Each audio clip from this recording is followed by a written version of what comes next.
puisque notre âme est le siège des émotions, lorsque tu parles, ton âme est au courant de ce que tu dis et tu crées des émotions dans ton âme. Et c'est ce qui provoque tout ça. Mais or, Jacques dit, celui qui est capable de dompter sa langue, il est capable de contrôler son corps. Donc, l'un des moyens aussi, il faut payer ce prix-là. Savoir se taire.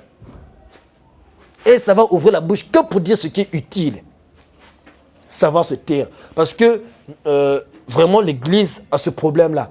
Puisque nous sommes sortis du monde, mais c'est comme si nous sommes tout de même obligés à répondre lorsqu'un païen s'adresse à nous dans ce domaine-là. Voilà, c'est mon ami, je ne vais pas le frustrer en lui disant, ne me parle pas de ça.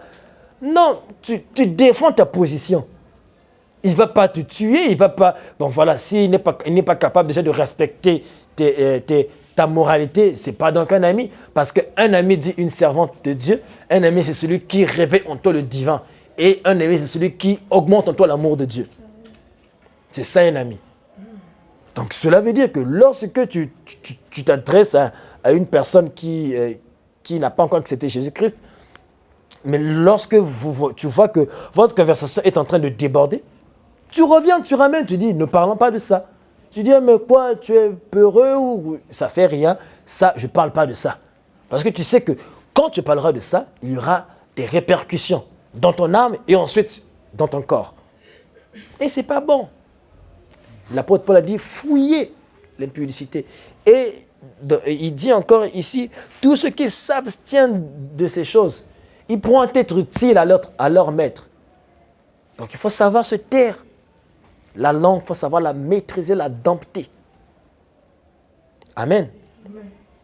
Donc c'est ça. Et ensuite, quand tu parviens à consacrer ton âme, tu dois alors parvenir à la consécration de ton esprit. Alors, qu'est-ce qui se passe dans la consécration de l'esprit? C'est que, quand tu n'es pas encore arrivé là, c'est ce genre de chrétiens qui ont accepté le Seigneur, qui ont arrêté de détruire leur corps, et nous avons parlé de ça, et qui ont un problème, c'est qu'ils sont à l'église, mais ils n'ont pas encore appris à rendre leur esprit sensible à Dieu, à la présence de Dieu. Et voici comment, parce que même dans l'église, il y a des idolâtres du service. Par exemple, ceux qui sont au protocole, ou bien à la sécurité, ils passent le temps, voilà, à surveiller, ils sont un peu beaucoup distraits. C'est vrai que c'est à cause de leur travail, mais celui qui a pu consacrer son esprit, il est sensible à la parole de Dieu. Et pendant un moment, il doit se calmer. Il doit s'abstenir de vouloir s'ajouter des tâches qu'il n'est pas obligé parfois de faire. Et nous avons eu ce problème, surtout nous qui étions autrefois à la technique. Tu es pianiste, tu es là, tu joues. Et pendant qu'on veut prêcher, tu vas au fond, tu veux arranger le son, tu veux mixer encore, tu veux augmenter la base, il y a les fils qui ne sont pas classés, tu veux prendre les fils, tu veux arranger, il y a une pointe qui s'est détachée, tu veux prendre la pointe, tu vas arranger. Mais pourquoi faire cela seulement au moment de la prédication? Ça veut dire que ton esprit, tu ne l'as pas encore poussé à être sensible à la présence de Dieu. Et c'est ça le problème.